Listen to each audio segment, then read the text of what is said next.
Hey everyone, you're with Tesla Tom. Thanks so much for joining us today on my YouTube channel where I discuss Tesla, electric vehicles, and renewable energy.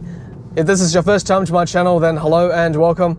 Take a moment to hit that red subscribe button. That way you stay informed of any new content, and it also helps my channel to grow as well. Today we are going to look at software update 2021.12.25.7 in our red Tesla Model 3 Performance Stealth here in Sydney, Australia. We're about to do that and a lot more right after this.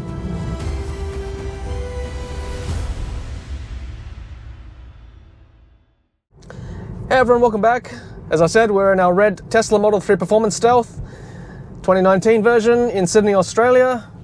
About to go out and grab a late lunch at our local fast food chain. Can't do too much, of course. We're in coronavirus restrictions currently, but we can get lunch.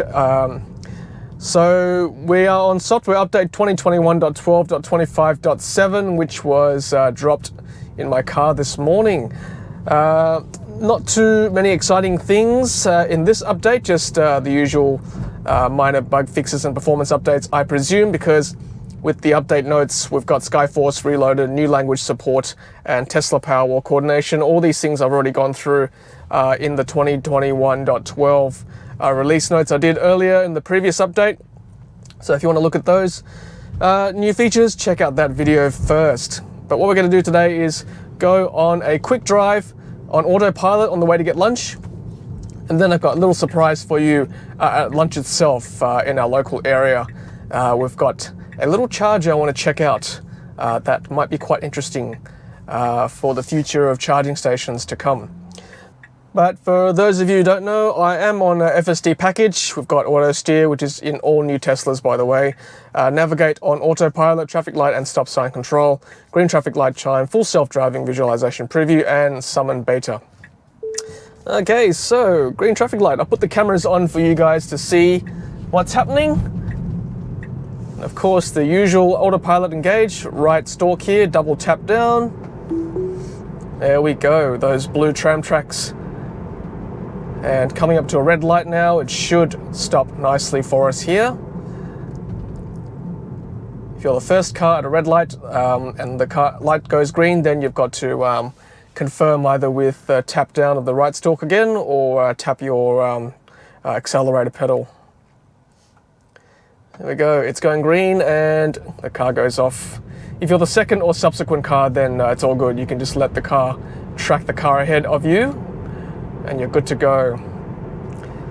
All right, so I don't expect too many improvements or bugs for that matter with this 0.7 release, but always good to test out, of course. Any excuse now to get out of the house, to get lunch today, and to test Autopilot out, of course. Not quite the open road, but you know, there are less cars at the moment, so we'll try and emulate open road driving as much as we can today. We are using this great underpass in our local area, which I quite enjoy now. Of course, this is Autopilot with auto steer, not the full self-driving beta, which is only available in the US at this stage. We don't have that yet here in Australia. Hopefully one day. Let's test out lane change on a curve. Nice. Nice. Worked pretty well that time. Occasionally in this underpass, it picks up the traffic ahead or on the side road parallel to this road, but today seems to be okay. Although having said that, I spoke too soon. It just picked up the traffic light up ahead. That's fine. I had to just confirm that or clear that with my accelerator pedal then. Okay, so again, picked up the traffic light. I spoke too soon again. It's still picking up the traffic lights up ahead on the surface roads. Minor inconvenience. Okay, so just coming out of the underpass now. And let's see how well it merges with the traffic ahead. Pretty easy today. There's not much traffic, but I do have to change about 3 lanes to get to a local fast food chain to try out lunch to start with, and also a charger I want to look at as well. One more lane across. Here we go. Nice, nice lane change on a curve there. It's quite good. All right, we're going to turn left here. At yes, the old Colonel. There is a car charger here, which I actually haven't looked at before, so this will be the first time I've seen this car charger and tried it out as I'm picking up lunch here at the local KFC, Kentucky Fried Chicken. Of course, this is just basic auto steer with no FSD beta, so I cannot use autopilot yet to turn corners, but I'll turn off the autopilot as soon as I can make this turn. Okay, lights turning green. I'll just turn autopilot off. Take a left, that was a quick light, and stay in this right lane here. Now I've seen where this charger is on PlugShare, so it shouldn't be too hard to find, but unfortunately electric car chargers currently are not too well signed, so whenever I go to a new location, there's a little bit of anxiety to try and locate the charger first, number one, and then secondly, I mean today's not a big deal because I'm close to home, but if I'm somewhere unfamiliar and I do need to charge, there's always that apprehension as to whether that charger is being used, because if it is, then you've either got to wait or go to the next one, which may not be close. So that, unfortunately, is not sorted out yet with electric vehicle infrastructure. You can use PlugShare, of course, to see whether it's being used, but that does rely on other users checking in, which I will do, of course, today on PlugShare. Right, so I think this is kind of the future of electric vehicle charging. If they can put EV chargers at, fast food chains, I think that is the way forward. And I think that'll be good if they can put EV chargers around the place. Okay, we're going to test out the chargers. Okay, so we're at the local KFC, and we've got the EV box here. There we go. Unlatch it like that. Type 2 charger.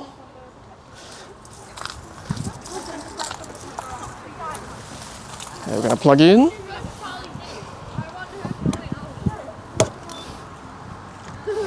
Should automatically charge. Flashing blue. Now it's flashing green. Awesome. Let's have a look back at the charger. Okay. So the blue light has come on. Let's go take a look at the car.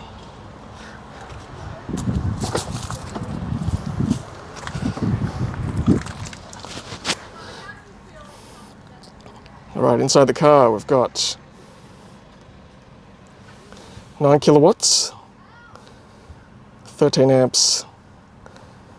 It's 3-phase. I think that's as fast as we'll get with this charger. 50 minutes to get to 80%, I believe. Let's have a look. Yeah, it's currently on about 80% at the moment. 218 volts. There you go. Well, I mean, it's not the world's fastest charger, but at least it's a charger nonetheless, and it's convenient because it's at a fast food stop. So, if this was everywhere in Australia on major highways, you could charge while you get some food. And I think that is the way forward with EV chargers. Just got to put them where it's convenient so people can stop to eat, drink, whatever, while the car's charging, or doing some shopping perhaps. Let's move up to 10 kilowatts now. Oh, sorry, 16 amps. There we go. 16 amps, 10 kilowatts. The max for 3-phase charging for this car is 11 kilowatts. So I think that's pretty good. That's pretty much as fast as you'll get with a Tesla Model 3 on AC charging. And being a good EV citizen, I'm going to check in. Click where we are. KFC French's Forest, that's us. Type 2. Let's check in. Charging now. Max kilowatts, we're getting 10. So we put 10 kilowatts. Submit. There you go. KFC French's Forest, checked in. And I think that is the courteous thing to do if you're charging, is to check in on PlugShare to let others know that you are charging. Okay, to stop charging, we'll just press stop charging there. And then you're going to press unlock. Okay.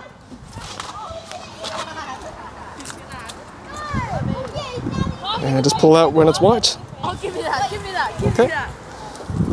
And put it back in. There we are.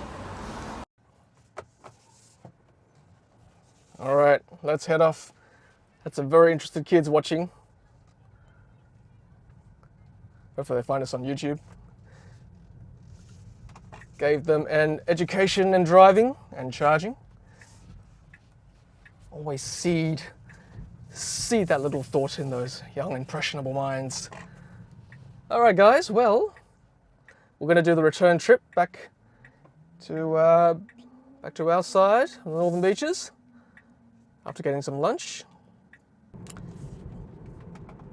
All right, so Autopilot doesn't do roundabouts yet. It does say stopping for traffic control when it approaches a roundabout, so you've got to take it off.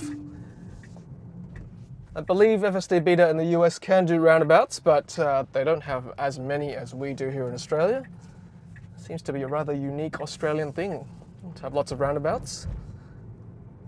There've been a couple of tests locally, but nothing too convincing, I think. Especially not the tight little roundabouts like that one. I haven't seen one convincingly done yet.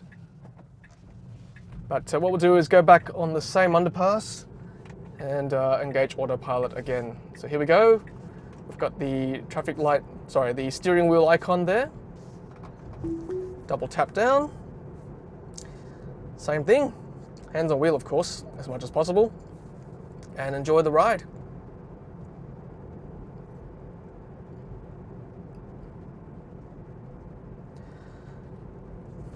Really is empty, isn't it, the roads these days? Let's change lanes to the left.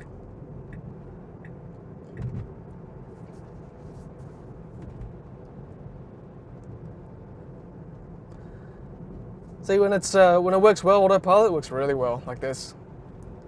It feels like, you're on rails. When the lane markings are good, camera's got good visibility, it doesn't waver from 70. It's got that perfect drive like this. That's what you want on long drives. It does help, I think, help with concentration. You just have to focus on the road, occasionally, touch the steering wheel. Obviously, be sensible too. You can't go to sleep or anything, but I think Autopilot still is a much easier way to drive on a long road trip. Not that we can take many of those these days, but eventually you'll see what I mean if you are thinking of buying a Tesla. All right, guys, well, that is it from me today for an Autopilot test drive for 12.25.7, another mouthful software update. If you received this update today, please let me know in the comments below if you've spotted anything else I've missed. Otherwise, take care, everyone. Have a great day, and as always, happy charging.